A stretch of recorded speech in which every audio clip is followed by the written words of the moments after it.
In this video, we invite you to tour Ponce de Leon's Fountain of Youth with us, located in St. Augustine, Florida. As legend has it, Ponce de Leon had heard that there was a Fountain of Youth north of Cuba, and when he stumbled upon St. Augustine, he believed he had found it. I know this video is long, but in this presentation you will see a planetarium exhibit, wildlife, learn lots of history, and even hear a cannon fire. We invite you to go with us as we tour Ponce de Leon's Fountain of Youth in St. Augustine, Florida.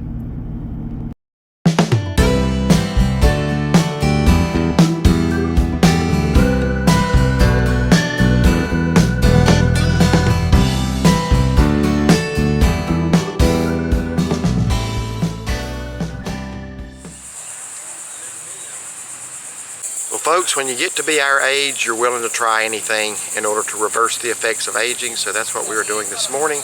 We are here in St. Augustine, Florida. We are at the legendary Fountain of Youth.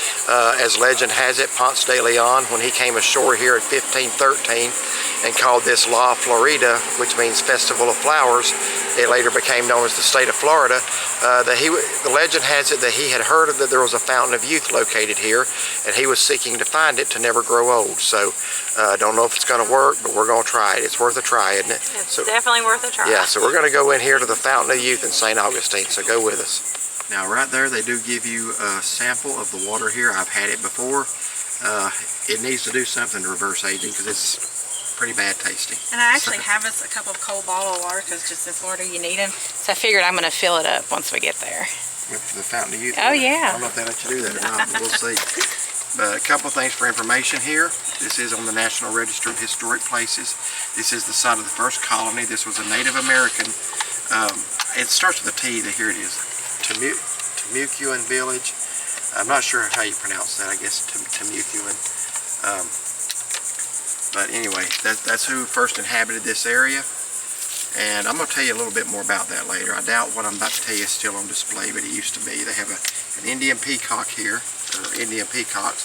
This is pet friendly. We did not know that. We left our pets in the room, although I think they're going to be more happier in the air condition anyway. But we might have brought them if we had known that. So they're just for your information.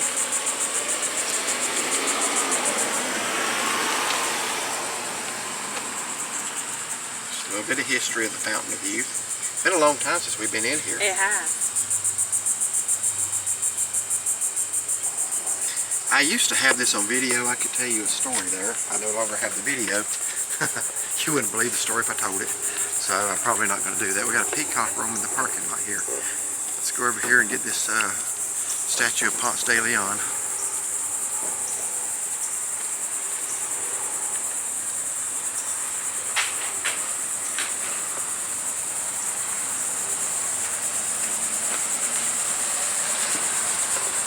So again, Ponce de Leon came to these shores in 1513, and St. Augustine is the oldest settlement in the history of this country. Before this country was a country and before Florida was a state, Ponce de Leon named it Florida, and what was his name? Pedro Menendez de Avilas, something like that, I believe is his name. He founded the settlement of St. Augustine. Focus on that just a little bit here. By the way, if you get hungry while you're here, they got a barbecue place right there. I don't remember that. They got ice cream. Ice cream, place to eat. You can eat right there in the shade. So we're going to go over here and get our tickets to the Fountain of Youth.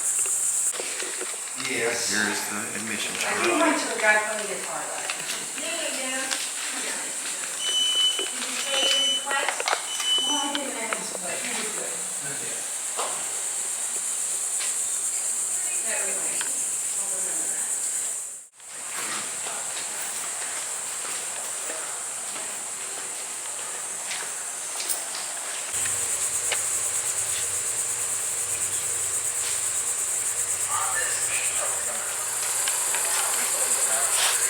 Oh yeah, got a couple of peacocks right here. Keep out peacocks only, so if you ain't a peacock, don't go in there.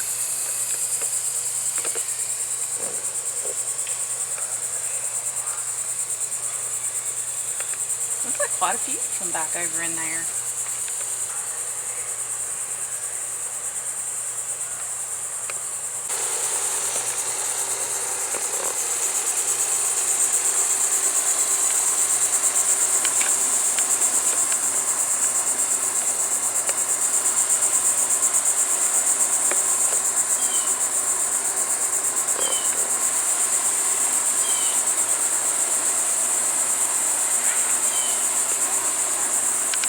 these big old things here. And that's a leaf, ain't it? Yeah, I think those are elephant ears. Yeah, I think they are. They're still pretty impressive. Yeah, they are. I don't think I've ever seen them get that big before.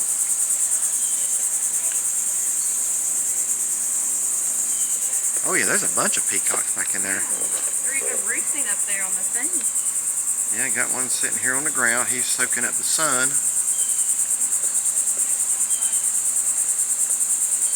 And they got these others enjoying the shade. That would be me if I... Look at him. Looks like he just flopped over. I guess he's dead. He was just alive a minute ago. Is he all right? Okay, he said, I'm fine. Yeah, this would be Chauncey. Chauncey likes the sun. I like the shade. So then those over there are roosting. There they are. Yeah, I guess he's all right. He just I've never seen one lay on its side like that. It looked like he just kind of keeled over on us. All right, so the first display here on the right is where you try the water. Now the lady I was just talking to said that they have improved the taste of the water. She said you probably remember it with the sulfur smell and taste, which is exactly what I remember. And she said that she said they shake it now or something. I always like this little thing. This has been there since I was here as a boy, like 6 years old. The little ocean back there.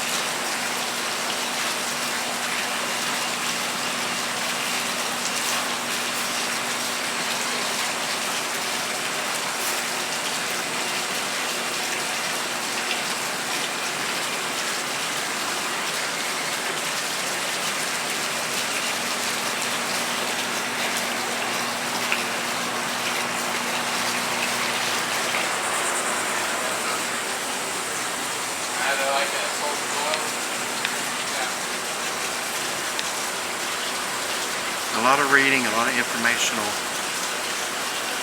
plaques here.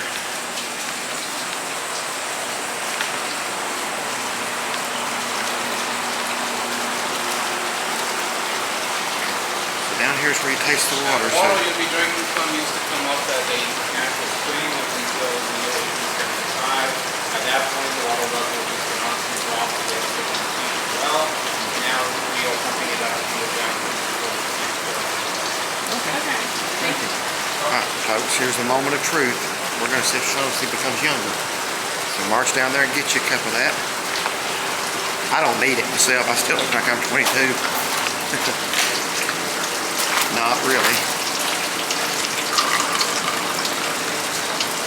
Better get a big portion. Alright, we're going to... Yeah, no, you might want to drink the whole cup. And I might want to drink a whole gallon. Be prepared to be Alright, watch this transformation right here.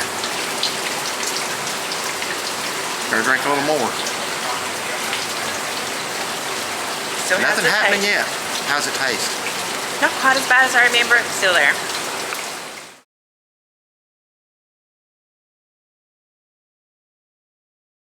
Alright, now we're going to see. I should have brought a gallon jug in here. I wonder if I guess they're all pretty the same.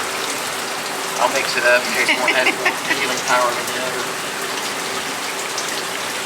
Alright, look, here it goes. Let's get a close-up view as this transformation takes place. That's still terrible.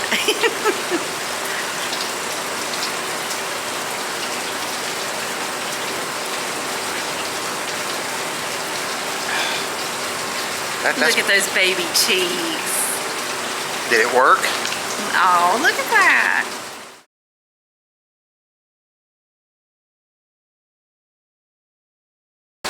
They said that it wasn't as bad as it used to be. That's pretty bad. I don't remember it being any worse than that, to be honest with you. Yeah, I remember the smell being a whole lot worse. Yeah, I think the smell. Smells maybe not as bad, but it still kind of gives you that sulfur, whatever taste. You want another one? No. Native American tribe, the I'm going to say Temuculan.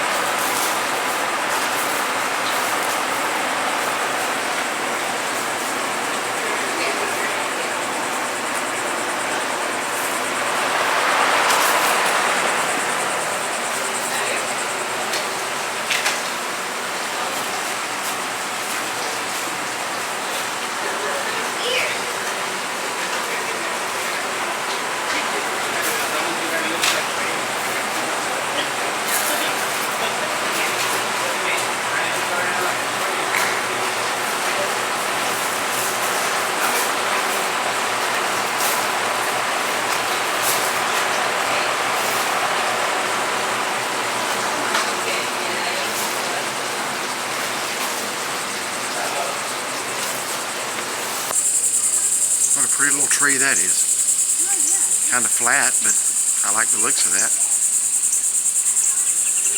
I think that's what they call the sago palm, if I'm not mistaken. Yes, I think so. Let's feel it and find out. Yeah, pretty stiff. Don't even feel real. It feels like plastic. Like a plastic tree or something, but it's real.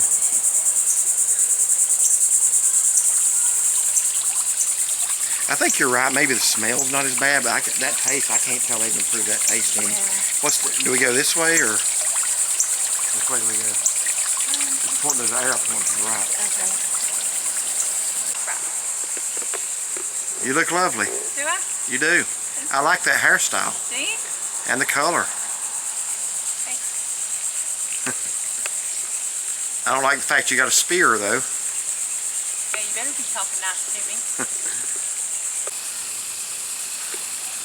So I guess they got a show schedule here.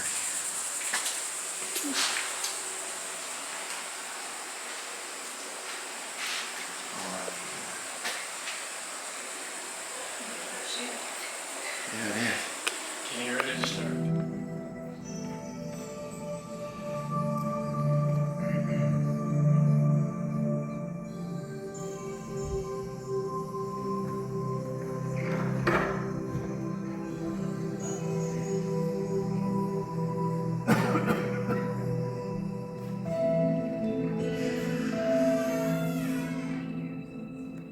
As the sun slowly sets here in the west, and the daylight slowly fades away, let's turn our thoughts back in time to the year 1492. On Friday, the 3rd of August, Christopher Columbus set sail to conquer the riches of the East by sailing around the world westward. His fleet, the Pinta, the Nina, and the Santa Maria were really little ships. The Santa Maria, the flagship and the largest of the three, was only 84 feet long. Tiny ships in which to make a voyage into the unknown. Tiny ships in which to sail around a world which had not yet been proven round. And tiny ships in which to brave the uncharted seas during the time of the year we now call the hurricane season. As we watch the fading twilight change to night, we see clouds begin to form into a storm, such as the ones these courageous explorers of Spain undoubtedly encountered. Nature's wrath in these grand wind, thunder, and lightning strikes.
We see the glorious mantle of stars appear above us.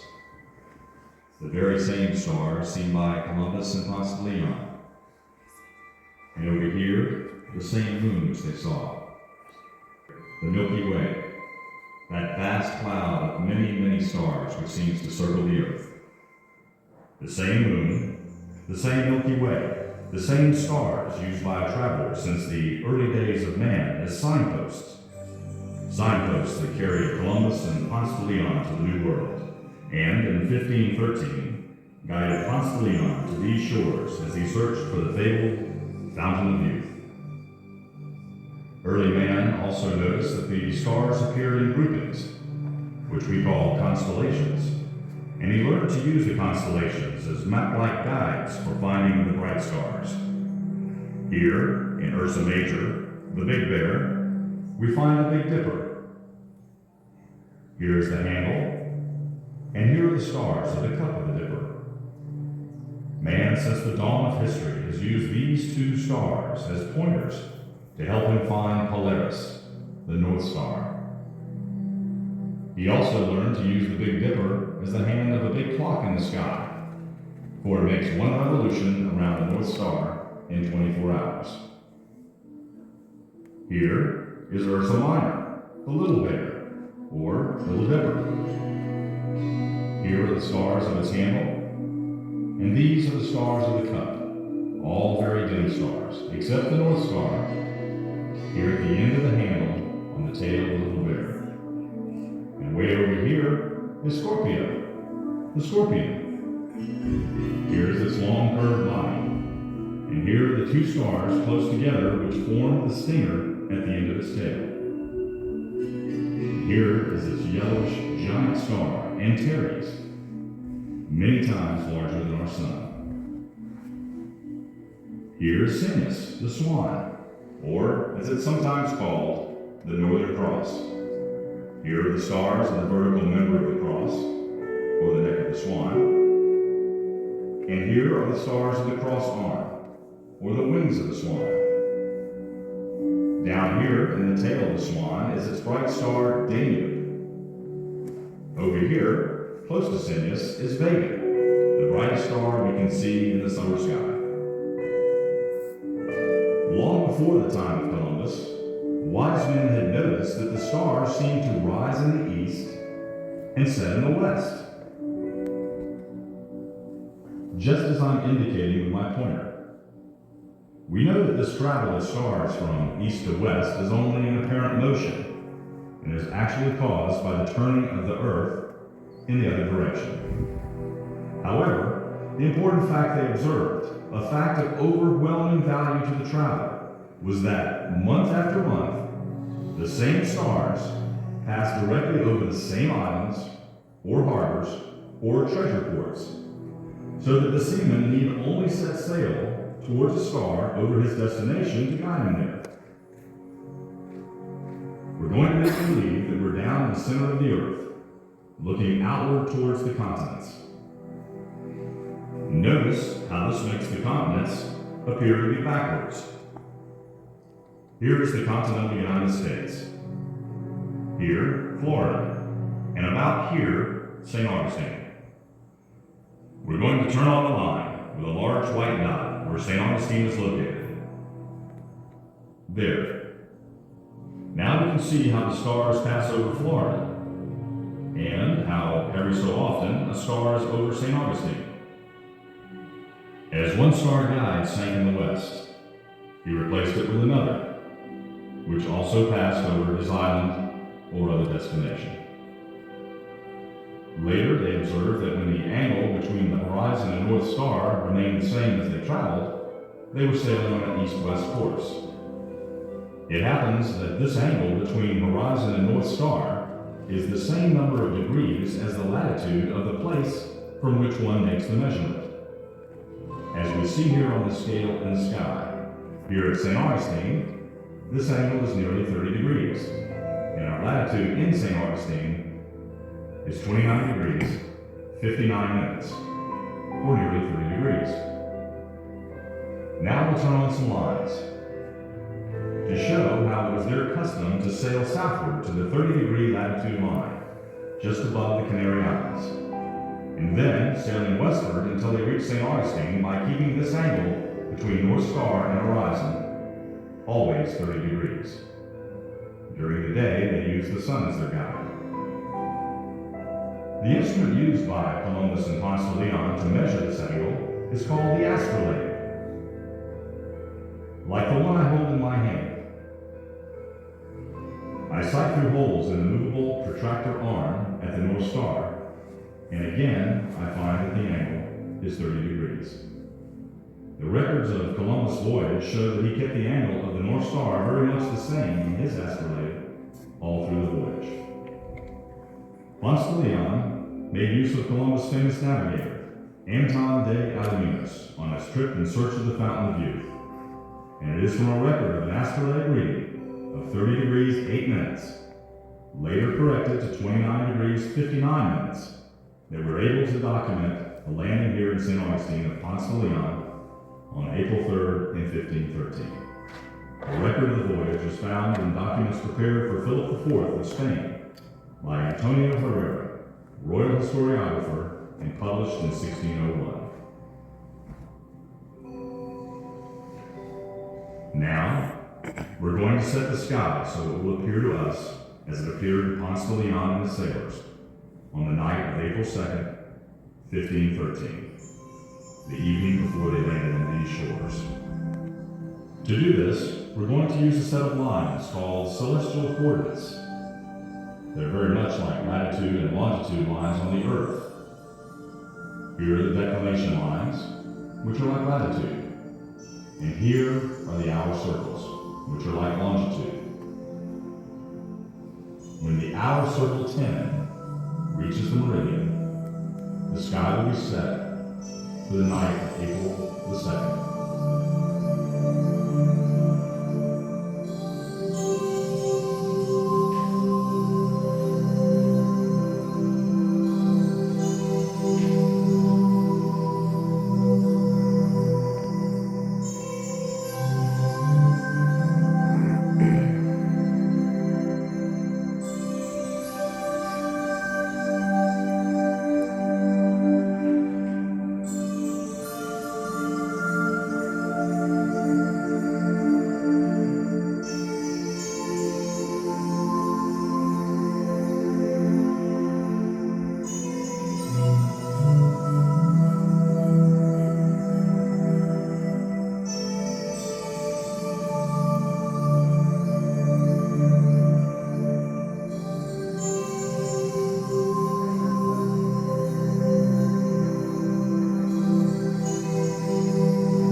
Of water. And thinking this land was an island, they called it Florida, because it had a very beautiful view of many cool groves, and it was level and uniform, and also because they discovered it in the time of the Feast of Flowers. And Ponce de Leon wished to conform the name of these two reasons. He went on shore to take information and possession.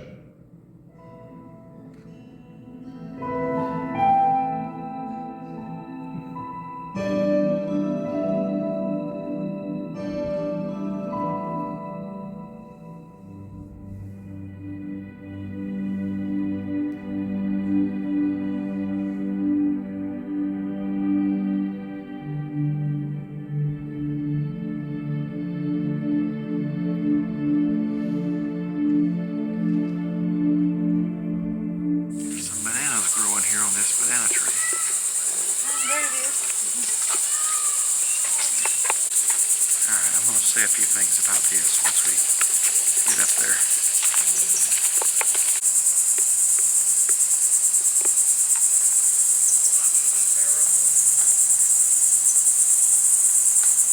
Here, hold this on me. What I wanted to say about this place here is I think my first time visiting here I was 6 years old, and I can remember coming into this building and my dad kind of grabbed me and told me not to go in there, but obviously that made me just want to go in there more. So he finally let me. And what it was, they actually at one time had, when they did some digs for this site, they actually unearthed a lot of the Native American remains, the bones. So they actually, in the 70s and maybe even into the 80s, had the bones here on display in this building. You could actually look down into the area a little bit lower down, and you could actually see the bones there. They were, going back to dust. And I asked the lady at the beginning, I said, when I was here as a child, they had the bones on display. Do they still have that? And she said that no, they have reinterred all the bones. She said, we realized these were people's family members and things like that, which is true. So that's not going to be on display here, but at one time, if you came here years ago, some of you may have been here then and remember that, you could actually see the Native American bones on display here.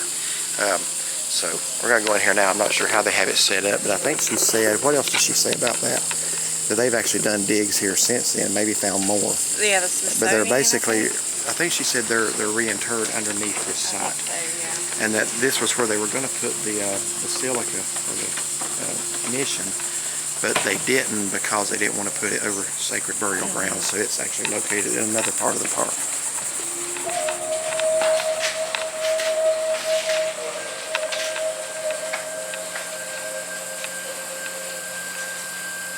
So it does just show pictures of them. Oh yeah, okay. Yeah, that's what it. You could see that. Yeah, I'll get that. You could actually see that when I was here as a child.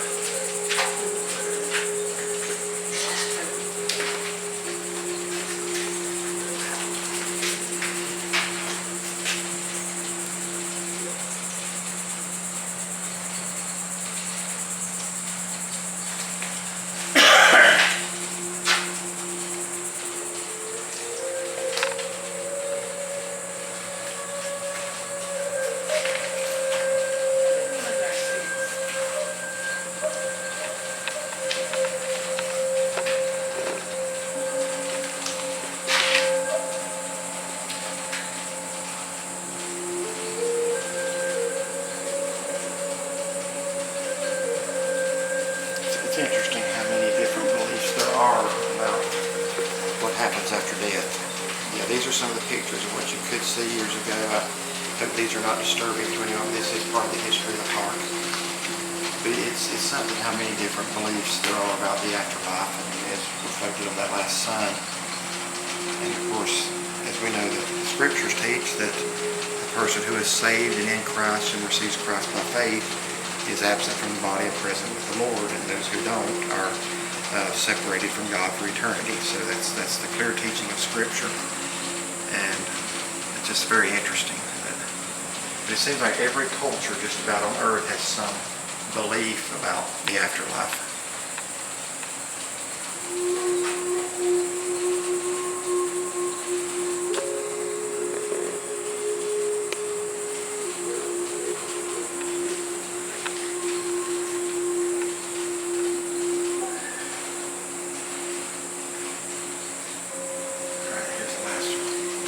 It says here, December the 14th, 1991 is when they reburied the skeletons. Collaboration with the Catholic, reburied the skeletons that were exposed during the excavations. Yeah, that'd be about right. I don't think we've been here. Yeah, we've been here once since 91. I guess they wouldn't have been here then.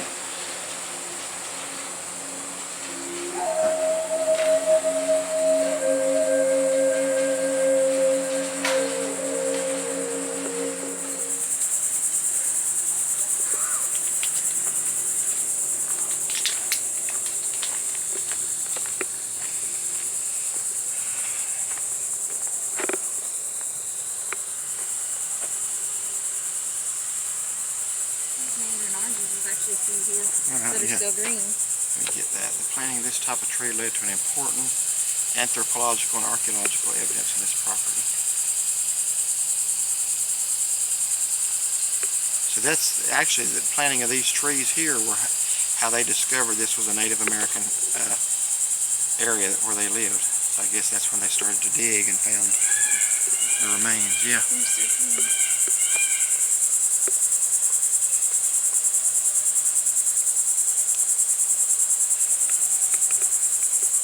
Couple on there. Looks like one laying on the ground that's kind of orange. St. John's wort. You can still buy that in the vitamin section at Walmart.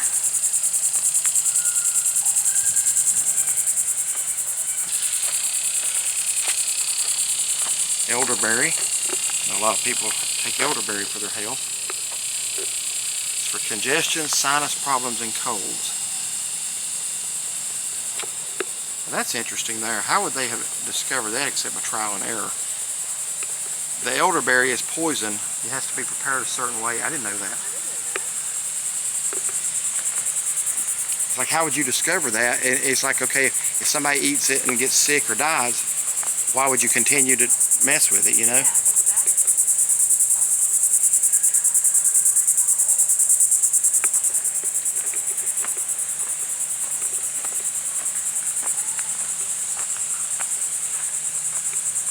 I'm gonna come over in a minute too. I just wanted to get this right here.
That's a long 9 cannon. Featured a 9-pound iron ball. 3 miles. Wow. I would never have guessed a cannon would shoot that far. Me either. Can you imagine the force? I find that honestly hard to believe.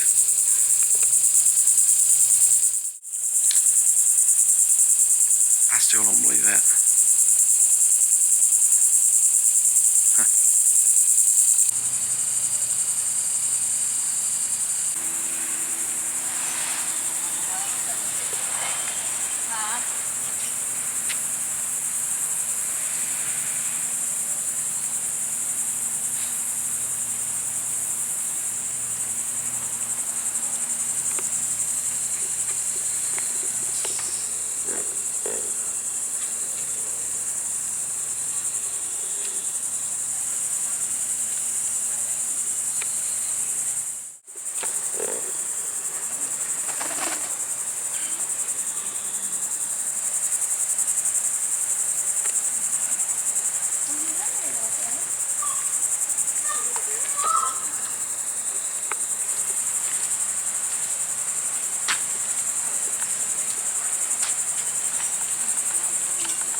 I still don't think they can shoot a cannonball 3 miles.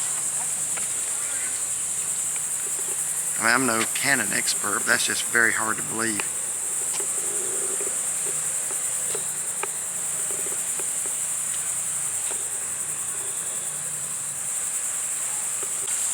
So who was Tina Jones?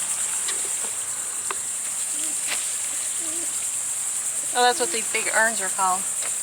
That's actually one word. First I thought that was Tina Jones. Oh, looks like it.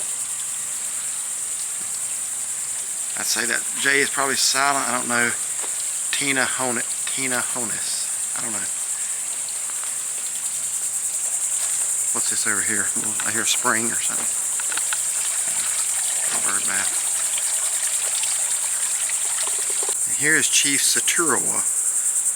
He was chief of the Saturawa tribe of Temecula Chiefdom, centered at the mouth of the St. Johns River in Florida.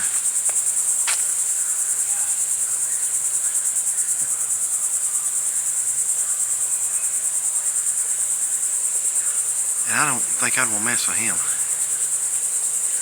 He got that big spear in his hand.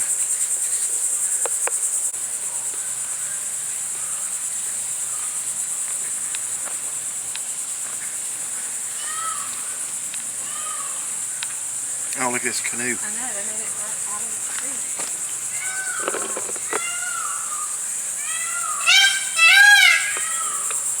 That bird sounds like a cat meowing, don't it? Yeah, it does. We got a bird in here. It makes a noise like a cat.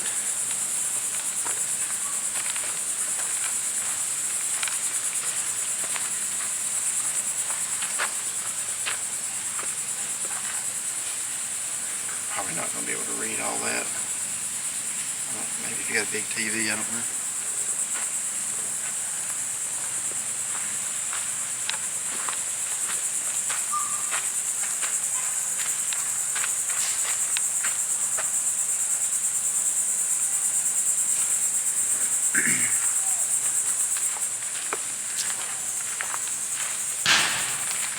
Did they just fire it? It's only 10:48.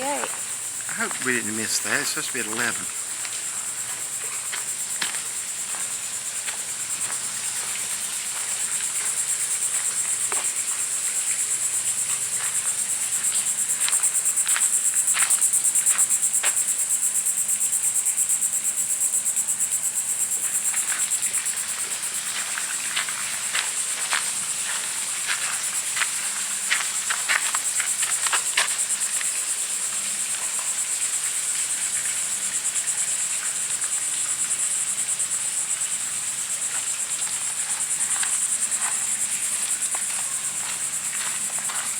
Alligator skull.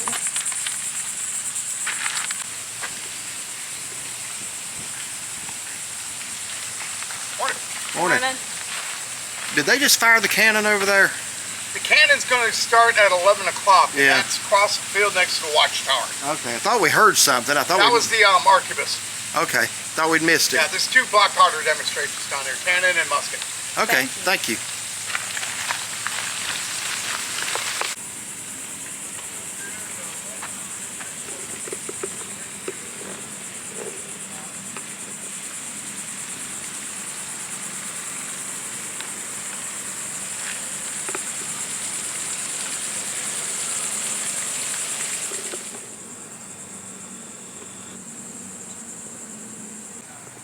Okay, we got what, about 5 minutes to 11.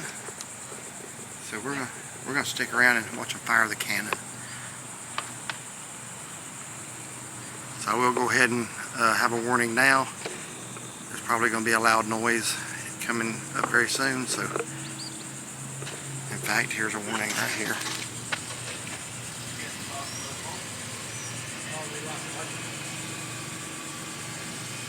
So I just want to warn you of that in case you have sensitive hearing or something. Personally, I think small children would enjoy it. I know as a small child I would have enjoyed that.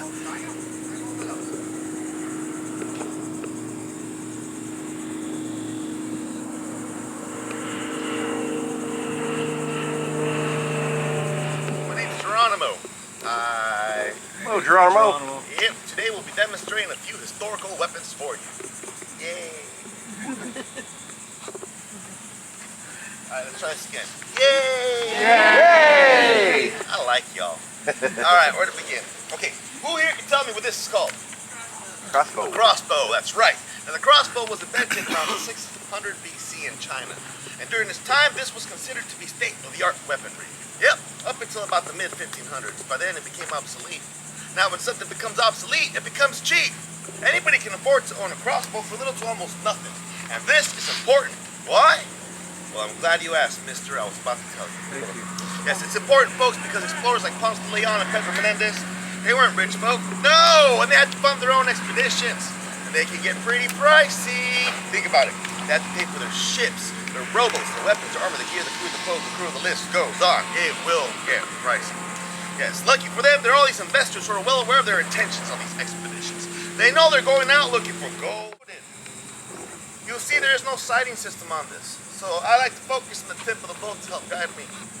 Now, before I continue, I gotta warn y'all, I'm the new guy here, so bear with me, okay? Hey, mister, you see any kayakers back there? Forget it, just pray for them. All right, y'all, cover your ears. That's funny! I thought that was funny. Woo! A little high, but I blame it on the high tide. All right, let's try this again. Wind.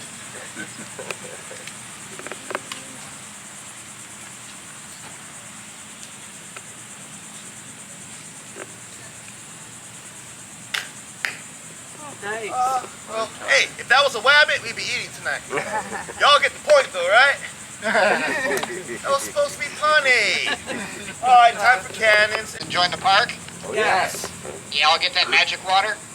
Yes. All right, now just keep in mind it affects everybody differently. You may not feel anything till tomorrow. All right, my name is Daniel. Let's talk about cannons. Now, these old rusty cannons right here were actually your state-of-the-art technology for the 1500s. Cast iron, muzzle loaded. Everything goes down the front of it. The powder, the wadding, and the cannonball, which in turn make it very powerful. They can shoot a cannonball up to 2 miles. And things would slow down. You had to get this wet sponge on a long stick, put in a bucket of water, ram it down the barrel, making sure all the embers are put out before you reload it, or else you might blow yourself up. And that would take time. Take about 2 minutes to reload this style cannon. But Pedro Menendez had along here in 1565 were 20 much older cannons. That cannon behind me is a copy of one they would have had in the late 1300s. A breech-charged, muzzle-loaded 6-pound bombardetta. What does all that mean? Well, that cylinder you see there on the gun deck is called a servidor or powder mug. Each cannon can have up to 5 of those, and that's what you would actually load with the powder and the wadding. The cannon itself is an open tube. Pick that servidor up, weighs about 80 pounds. You put in the back. There's one in there right now. It's held in place by a block of wood called a breech block that goes down behind it. So technically now it's all charged. And to load it, you take your 6-pound solid iron cannonball. This would be the only thing that goes down in front of that cannon. Fired off max range, about 1 mile. Basically from here to Bridge Alliance. I can shoot it that far. I'm not sure exactly where it's going to land. The effective range which I can actually hit when I'm aiming at, is going to be a ½ mile or less. So it's a much, much weaker cannon. However, you don't have to use the wet sponge on long sticks. Simply pull the servitor out, pop a new one in, and roll ball down. A team of guys can fire that cannon at least 2 times per minute. Get 20 cannons fired at that rate, that's pretty impressive. That's rapid fire. What's not so impressive is this cannonball. Watch this. Wow. See what I mean? That's it. It doesn't blow up like on TV. It's just a hunk of metal flying through the air. And against the big ships with the big guns on them, probably just bounce right off the sides. But we're in luck because the inlet back then is where the lighthouse is today. If you go up in our Watchtower later, you'd be able to see the lighthouse over there. The inlet was narrow. It's only about 9.5 feet deep during high tide. The big ships with the big guns couldn't come in here. They had to be parked out in the ocean about 3 miles, and their cannons couldn't reach. So they would have to come in and attack us in a ship-to-shore boat, much like the chalupa that you can't see, but it's over there. This first one being, well, this is the only cannonball we have. And the second thing is the Coast Guard really front us firing cannonballs out into the bay, and Geronimo and I do not want to go to jail dressed like this. I'm sure we'd be popular. But if you look closely, you may see the wadding fly out. We're using Spanish moss for the wadding. Now I'm going to give him 2 commands. Por España, which means for Spain. Fuego. He will fire the cannon. I encourage small children. Anybody doesn't like loud noises that cover your ears. Everybody else, get your device out, hit that record button, so you can post this on all your social media applications. Listo? Listo. All right, guys, here we go. Por España. Por España! Fuego! Woo. I like it. Even get a little bit of that smell of history. That smell of freedom. And instead of 2 pounds of gunpowder, we only use 2 ounces of gunpowder. 2 ounces. So if you can imagine what 2 pounds would be like, probably traumatic. All right, we're going to get the Watchtower open up for you. Jake's going to shoot his gun off over there. We have some fine folks working back in the blacksmith shop. It looks like it's Greg.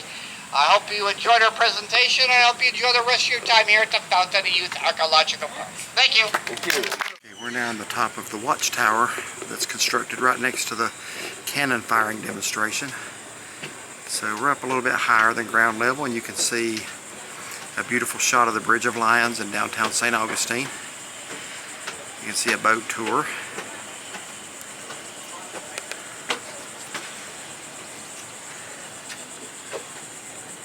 Out in the distance you can see our next stop and our next video, which will be the St. Augustine Lighthouse.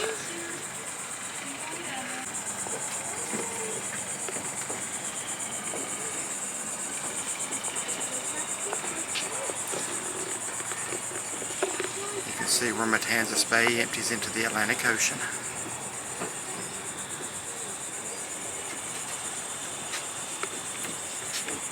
And then the land you see in the distance is Villano Beach. Also a beautiful area to stay. There's the bridge over to Villano.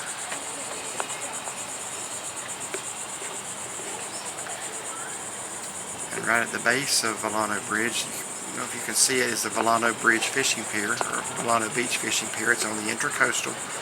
And there's a restaurant right beside of it that Shaughnessy likes called Beaches at Villano. Here is the Fountain of Youth Riverwalk.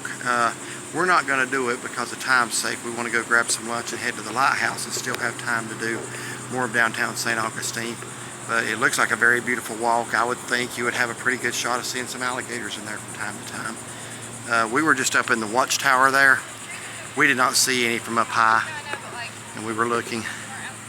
But I would just think there would be some of them. That should be brackish water, not fully salt, not really fresh either.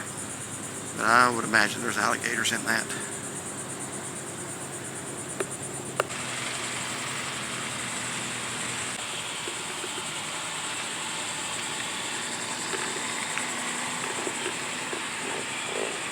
See that or not? It's kind of in the shade. Let me try to get a little closer.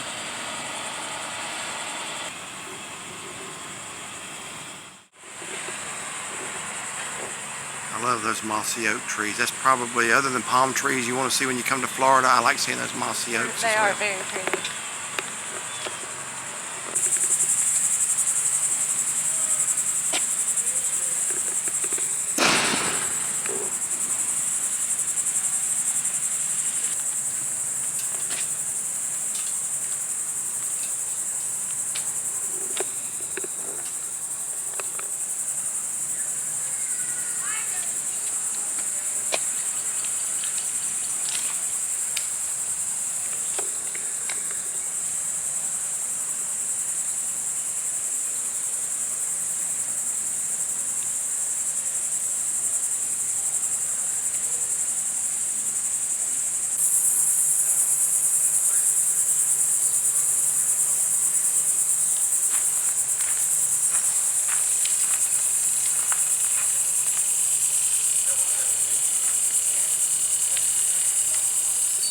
Okay, the tour of the Fountain of Youth ends right here at the gift shop. On the floor. Mary. So let's step in here to that glorious air conditioning. Yes, it does. So you can pick you up a Fountain of Youth souvenir, or pretty much whatever you want.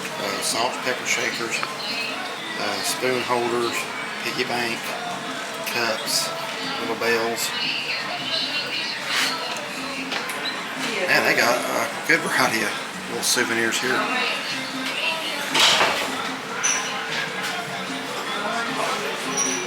All kinds of neat stuff. Just real quickly, pan through here. Picture frames, keychains.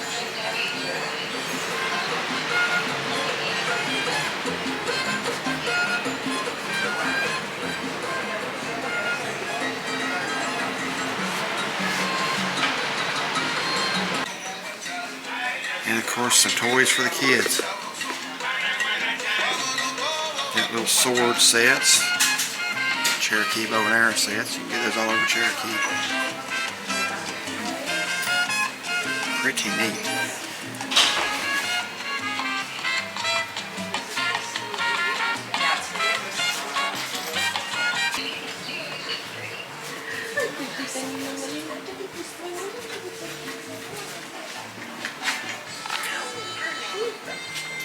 Les con todas las uñas. Ay,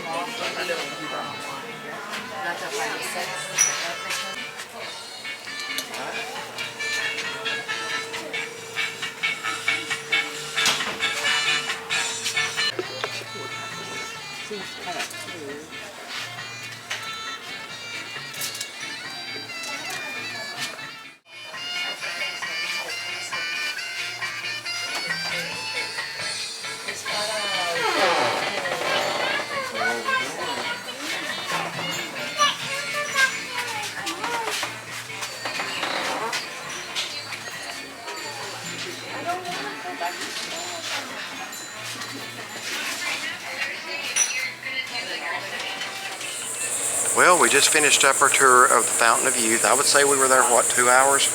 yeah, we got here right at, well, hour and a half. We got here right at 10. Hour and a half, okay. Yeah, Maybe it's the heat. Maybe it just makes it seem longer. very hot. So anyway, we're now outside the gate. We found a little bench here in the shade to do the closeout on. So you have been here one time before, but it's been a long time. Long time ago, yeah. I've been here a couple of times before. It's been a long time. My last time was when we went. Yeah. So Brought the boys, they were little. yeah. So why don't you start? So it's a lot bigger than what I remember. The thing that really stood out to me, I think, was the water. But anyway, it's very pretty laid out. They've got it very well manicured. A lot of information to read. There's actually a lot of different things that you can watch them do. We didn't see all of them. The lady told us it would be about 2 hours. You can stay longer or go through it quicker. I think we saw everything that we wanted to. I would definitely recommend bringing a bottle of water. They do let you carry that through. Very nice, very nice. I'm still waiting for the effects of the water, you know, to really take effect on By me. the pictures you're seeing in this video, it worked initially, but it just seems to wear off within a little bit. Yeah. Now we're kind of back to our old selves again. We might have to do it again. So anyway, would you come back again and do I would. this? It's nice. All right. It's a nice thing to do. Yeah. I just want to start off by saying if you're coming to St. Augustine, we pay, it's $19.99 admission. Now, before you do any attraction here, just go ahead and pick you up a coupon book. Yeah. Because you'll find discounts. So we got another $1 discount, but that's $1 per person, so that's $2. So Better than nothing. better than nothing. Every little bit helps. Yep. And if you get a coupon, it's good for everybody in your party. So we ended up coming for, I guess, $18.99 a person, $19. Yeah. I'm just going to say, I think this attraction, for all you get to see and the history of it, it's well worth the money. I do not feel that the price is too high for what you get. So I would recommend it. We got to hear the cannon fire. That was really neat Yeah. to see. Now, I enjoyed the planetarium. I had forgotten that they had that here, but once I saw the inside of it, I remember sitting there as a kid and just being in awe, looking up at that and seeing the stars. I don't know how good the phone, actually, the rest of this video is not with the phone. That part was because my battery on my camera, no, the battery didn't go dead. The camera started getting internally hot, so I had to turn it off and cool it, so I had to shoot that part with the phone. So, now, again, I want to say something about that, just because as Christians, we believe the Bible. You know, when you go to a place like that, you're going to hear presentations, and in that presentation, they presented the heliocentric view of the universe. And honestly, I know that we have people watching who are heliocentrist and some who are geocentrist, and I respect both views. I actually see where both views are coming from. I have my own view. That's not important here. I just want to say that I'm just recording the presentation. That's all. I'm not endorsing one or the other. So I just want to say it that way. I will say this. If you look at the evolutionary theory of the beginning of the universe, I've actually seen this statement made several times. If you open a book and read a sentence in the book and you find the period at the end of that sentence, the theory behind evolution is that all of the matter in the universe was at one time compressed into a little dot the size of a period in a book. Now, I don't believe that for a second. Okay, when I look up at those stars, even in that planetarium, I was in awe. I've been outside on a cold night in the wintertime, and when it's clear and seeing the stars. If you're ever out west, go outside and look up. Like if you're ever in Arizona, away from a town, go outside and look up. If you're ever at Klingman's Dome, go outside and look up if you're there at night. Or Cades Cove, any of those places. when I look up, the Bible says the heavens declare the glory of God. So when I look up, I don't see a big bang, I see a big God. I see a big creator. So I want to add that in there. But it was a very interesting presentation. I was amazed and in awe of how they, even in those centuries ago, those years, they could navigate using the stars. How they could notice the alignment of the stars and navigate and know where they were going. That's mind-boggling to me. I mean, with hardly any technology, they still were able to figure that out.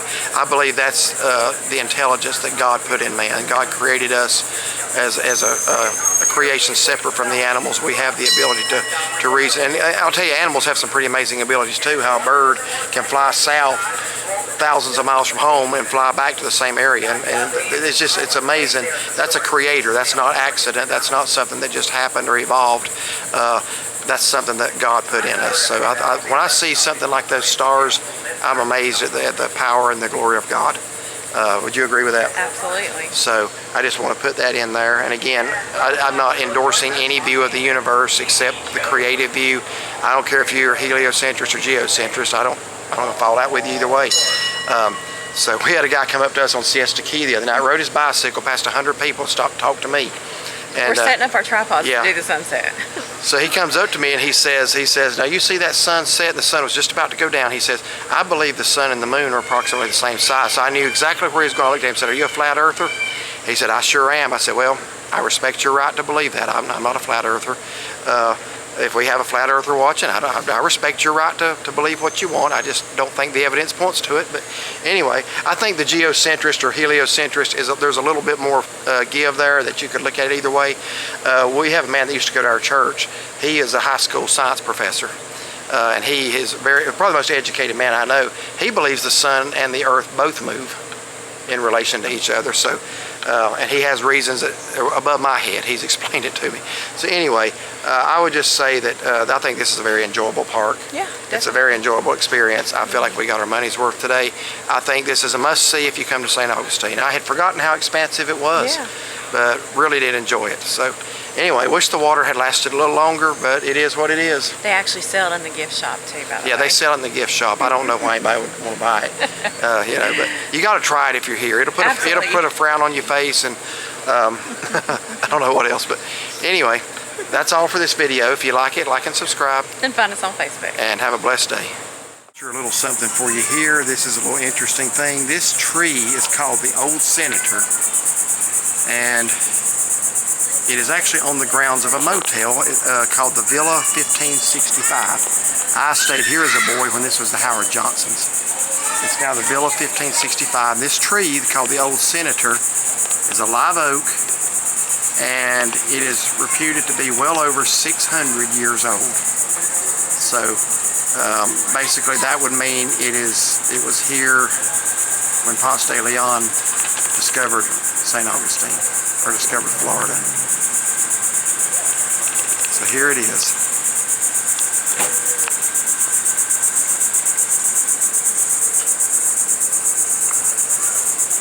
So I just thought y'all would enjoy seeing that. And there's even a little photo op here where you're at the oldest city in the nation under the glorious Old Senator tree at the Villa 1565.